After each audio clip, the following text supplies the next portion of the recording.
Sabías que o goberno de Ponteareas acaba de aprobar unha ordenanza que permite multar con ata 1.500 euros pintadas, cartéis ou actuacións similares no espazo público? No pleno de maio, o goberno de PP e a CIP aprobou unha ordenanza sobre civismo. A ordenanza inclúe cuestións razoables como protexer parques, evitar verteduras ou controlar o ruido. Ninguén está en contra diso. Pero tamén proíbe calquera expresión gráfica como pintadas, grafitis ou pancartas, salvo autorización expresa.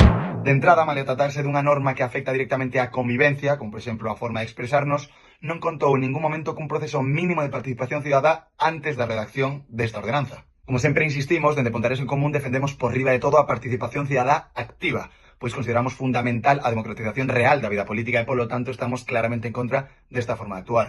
Pero o máis grave é que en realidade é o que está detrás desa negativa á participación popular está en deixar a criterio subxectivo do goberno esas autorizacións expresas.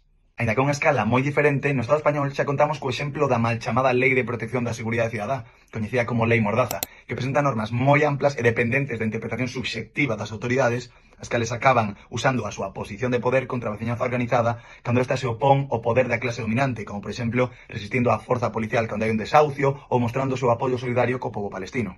Aquí, de fondo, radica a seguinte cuestión: que marca o límite entre o que está permitido e o que non? Neste caso, o goberno do Concello de Ponteareas. E que ocorre? Que para eles isto é normal, porque din ser os únicos neutrais. É a súa postura, unha postura, como dice o señor Ucha, con unha profunda pegada ideolóxica. Precisamente nós non se estrenamos por ideoloxía.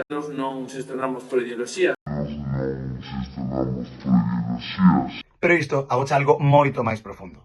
Como dicía Marx, o mal chamado sentido común non é outra cousa que, en realidade, a ideoloxía da clase dominante. E a dereita, precisamente a quen defende, é a clase dominante.